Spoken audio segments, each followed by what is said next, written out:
সকলে একত্রিত হয়ে 2 রাকাত ঈদুল আযহার সুন্নাতে মুআক্কাদার সালাত আমরা আদায় করতে পেরেছি। এর জন্য সেই মহান রব্বুল আলামিনের দরবারে লাখো কোটি শুকরিয়া পেশ করছি। সকলে বলছি আলহামদুলিল্লাহ। এবং আবারও শুকরিয়া আদায় করছি এই বলে যে গতদিন ভোরের আবহাওয়া আর আজকের ভোরের আবহাওয়া আল্লাহ পাক রব্বুল আলামিন আমাদেরকে একত্রিত করবেন বলেই বোধহয় এত সুন্দর আবহাওয়া দান করেছেন, আলহামদুলিল্লাহ। এবং আরো শুকরিয়া আদায় করছি যে গতদিন আমরা এখানে গত ঈদে যতগুলি মানুষ এখানে উপস্থিত ছিলাম এর মধ্যেকার অনেক পরিচিত মুখ আজকে কিন্তু নেই। আমরাও একদিন চলে যাব, থাকবো না। তো আমরা যারা এখানে আসতে পেরেছি আল্লাহ পাক রব্বুল আলামিন আমাদেরকে এই দীর্ঘ হায়াতটা দান করেছেন। এই হায়াতটা পালন করা মূলত পৃথিবীতে চলতে গেলে একটা ডিসিপ্লিন মানতে হলে যেই দলেরই হোক না কেন, মানে প্রশাসন থেকে শুরু করি সকল দলের এবং রাজনৈতিক দল এবং আমি আপনি ব্যক্তিগতভাবে যে মহান আল্লাহ তাআলার তৈরিকৃত সৃষ্টিকৃত গোলাম, এর মধ্যে একটা ডিসিপ্লিন থাকা আমার আপনার প্রত্যেকেরই দরকার। যদি ডিসিপ্লিন মেনটেন করে আমি আপনি চলতে না পারি, দুনিয়াতে যেরকম পদদলিত হব আখিরাতে তো হবই হব। এই কারণেই যে বিষয়টি দুঃখজনক হলেও কিন্তু এটা বাস্তব যে এতদিন প্রায় 15 দিন আগে থেকে প্রচারণা প্রত্যেক মসজিদে এবং কাল সন্ধ্যা থেকে শুরু হয়েছে, শুরুর আগ মুহূর্ত পর্যন্ত ঘোষণার পর ঘোষণা, জামাত অনুষ্ঠিত হবে ওরকম টাইমে ওই টাইমে এরকম ঘোষণা দেওয়া হয়েছিল। তারপরেও আমরা কিন্তু এই সময় মেনটেন করে আসতে পারিনি। কে বলছে সময় শুরু করেন, কে বলছে যে 2 জন মানুষ আসতেছে একটু দাঁড়ান। তাহলে আমি যাব কোন পর্যায়ে? এখানে যাই থাকবে সেই যাবে কোন পর্যায়ে? সুতরাং ডিসিপ্লিনের দরকার।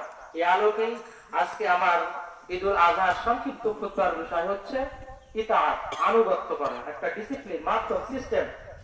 তো মহান আল্লাহ পাক রব্বুল আলামিন তার পূর্বে যে আয়াতে আমি উপস্থাপন করেছি কুরবানিকে লক্ষ্য রেখে কুরবানির সংক্ষিপ্ত ইতিহাসটা কি, আসলে আমরা কেন কুরবানি করি, কি কারণে কুরবানি করি, কুরবানির ফায়দাটা কি, এটা সংক্ষিপ্ত পরিসরে জানবো। কিভাবে আসলো কুরবানিটা তার পূর্বে আপনাদের কাছে প্রথমে একটা উদাহরণ আহ্বান এটি যে দীর্ঘ 1টি বছর পর যেহেতু ঈদুল আজহা আমরা পেয়েছি, আর পরের বছর পাবো 27 সালে ঈদুল আজহা, এরকম কোনো গ্যারান্টি আমার আপনার কারোরই নেই। সুতরাং সংক্ষিপ্ত করার চেষ্টা করব, যত সংক্ষিপ্ত করা যায়। এই সংক্ষিপ্ত সময়ের মধ্যে কেউ উঠে বিশৃঙ্খলা সৃষ্টি করবেন না, আশা করতে পারি তো ইনশাআল্লাহ। যত সময় শেষ করার চেষ্টা করব। তো ঈদুল আজহার সংক্ষিপ্ত ইতিহাস হচ্ছে এটাই যে ঈদ এর সিস্টেম, কুরবানির সিস্টেম, এটা কিন্তু আল্লাহ পাক রব্বুল আলামিন বলছেন আল কুরবানু মা ইয়াতাকাররাবু বিহি আল্লাহি তাআলা। এর মধ্যে আমাদের জন্য মানে কুরবানি এমন একটা মাধ্যম যে মাধ্যমে আল্লাহর নৈকট্য অর্জন করা যায়। কুরবান শব্দটি আরবি, উর্দুতে বা ফার্সিতে কুরবানি রূপ ধারণ করেছে, আর অর্থ হচ্ছে নৈকট্য অর্জন করা, ত্যাগ করা। তো তখনকার কুরবানি ছিল হযরত আদম এবং হাওয়া আলাইহিস সালামের একসঙ্গে 2টা সন্তান প্রসব করত, একটা ছেলে একটা মেয়ে। পরের বছর আবার আরেকটা ছেলে আর একটা মেয়ে। সিস্টেম ছিল এরকম যে এই বছরের ছেলের সঙ্গে ওই বছর মানে একসঙ্গে ছেলে মেয়ের সঙ্গে আর এক ছেলে মেয়ের উভয়ের বিবাহ বন্ধনে আবদ্ধ হওয়ার একটা নিয়ম নীতি ছিল। এক পর্যায়ে একবার জন্মগ্রহণ করে হাবিল এবং কাবিল। তার সঙ্গে হাবিলের সঙ্গে জন্মগ্রহণ করেছিল যে লিওয়াজা, আর কাবিলের সঙ্গে ইকলিমা। তো লিওয়াজার চাইতে ইকলিমা দেখতে সুন্দরী ছিল বেশি। তো এই অবস্থায় যখন আল্লাহর নবী আদম আলাইহিস সালাম তাদের নিকট তাদের বিবাহ বন্ধনে আবদ্ধ হওয়ার বিষয়টা উপস্থাপন করলেন, তখন তারা বলল যে কাবিল বলল না, সূত্র অনুযায়ী ইকলিমার সঙ্গে মানে লিওয়াজার সঙ্গে কাবিলের বিবাহ হবে, কিন্তু কাবিল সেটা করবে না। এখন বলতেছে যে আমি ইকলিমাকে বিবাহ করব, লিওয়াজাকে করব না। এমত অবস্থায় যখন এরকম আরোপ হয়ে গেল যে না এটার সঙ্গে না এইভাবে করতে হবে, এমত অবস্থা তার মনের মধ্যে চিন্তা আসলো যে না আমাকে তাকেই বিবাহ করতে হবে। এক পর্যায়ে মনে করলো কাবিল হাবিলকে মেরে ফেলবো, শেষ করে দেবো। এক সময় তাকে মেরে ফেললো, মানে সংক্ষিপ্ত পরিসরে বলছি, সময় যেহেতু শর্ট। তো মেরে ফেলার পরে চিন্তায় ভদ্র যে আমি তাকে মেরে যে তোমরা আল্লাহর দরবারে কুরবানি পেশ করো, যার কুরবানি কবুল হবে তার সঙ্গে ইকলিমার বিবাহ হবে। এই কথা যখন বলা হলো, তো হাবিল পেশ করলো, যেহেতু সে একজন রাখাল ছিল, মানে মেষ দুম্বা ছাগল চড়াতো, দুম্বা পেশ করলো। আর কাবিল পেশ করলো যে সে কৃষক মানুষ, কৃষি ক্ষেত খামার করতো, সে গম উপস্থাপন করলো। উভয়ের কুরবানি রাখা হলো। সে সময় সিস্টেম ছিল আল্লাহর পক্ষ থেকে আগুন এসে জ্বলে দেবে, যার কুরবানিটা কবুল হয়ে যাবে তারটা জ্বলে যাবে। তো দেখা গেল যে হাবিলের কুরবানিটা যে দুম্বা জ্বলে গেল। তখন সে মনে মনে ভাবলো, এখন আমরা যদি দুজন এক জায়গায় থাকি, এখন দুজনের সত্য মিথ্যা প্রমাণের ক্ষেত্রে উপস্থিত সাক্ষী, ক্যামেরা, ভিডিও সহ যদি উপস্থাপন করাটা হয়, তাহলে আমার বিপক্ষে যদি যাই, সবাইকে যদি দেখান, আমি কিন্তু লজ্জিত হয়ে যাবো যে আমি দোষ করেছি, ভিডিও আকারে দেখা যাচ্ছে।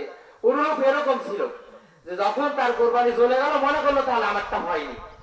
মানুষের সামনে মনে করলো, যে সমাজের মানুষ মনে করবে যার কোরবানি হয়নি তার এই খারাপ ব্যক্তি। এই চিন্তা ধ্যান ধারণা থেকে তার মনের মধ্যে ধারণা আসলো তাকে আমি মেরে ফেলবো। মেরে ফেলো এক বিপদ, মেরে ফেলে দিল। দিয়ে মনে করতেছে যে এখন আমি কি করব, সে মানে হতাশা, তো মেরে ফেলি যে আমি কি করবো। সে সময় তো কোনো মাধ্যম ছিল না, কবরের কোনো সিস্টেম নেই, জ্বালিয়ে দেওয়ার কোনো সিস্টেম নেই। এরকম চিন্তা ধারণা পড়ে গেল। দেখা গেল যখন লাশ নিয়ে বসে রয়েছে, হাবিল যখন কাবিলের লাশ নিয়ে বসে রয়েছে, দেখা গেল দূর জায়গায় দুইটা কাক মারামারি করতেছে। করতে করতে এক পর্যায়ে একটা কাক মারা গেল। মরে যাওয়ার পর আর এক কাক তার পা দিয়ে হাসতে হাসতে ওই কাককে সেই জায়গায় দাফন করে দিল।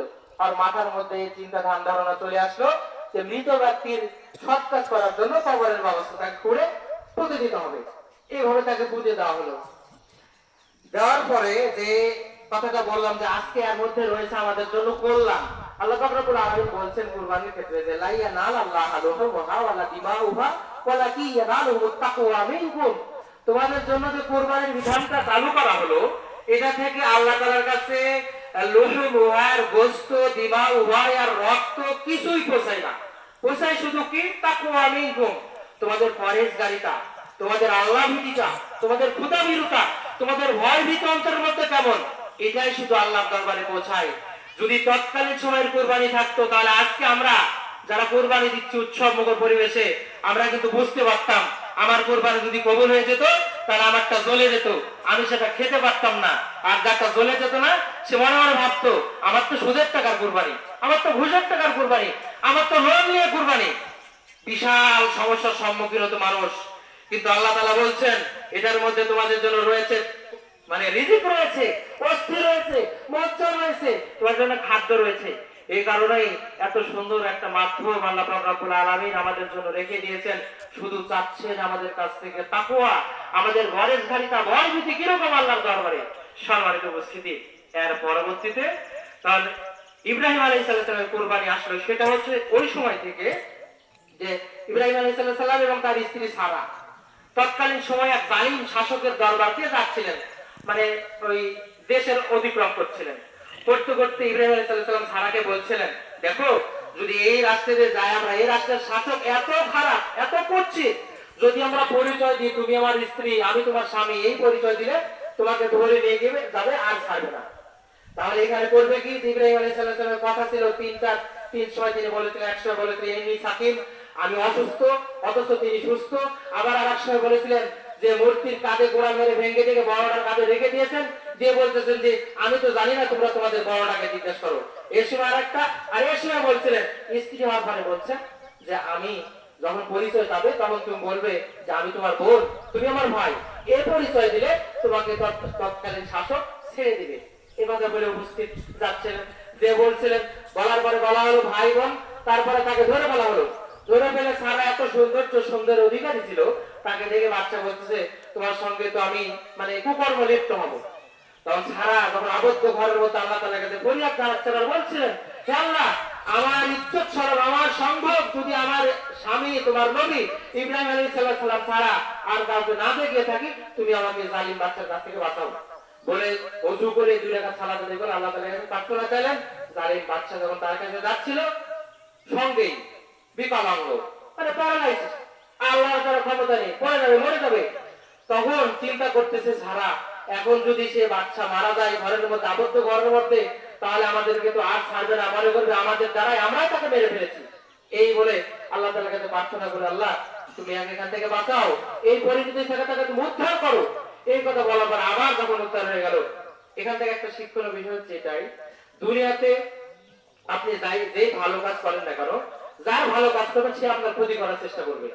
মানুষের ভালো কাজ করবেন বিধায় আপনার ক্ষতি হবে, এই চিন্তা নিয়ে আপনাকে ভালো কাজ করতে হবে, অন্যথা আপনি ভালো কাজ করতে পারবেন না।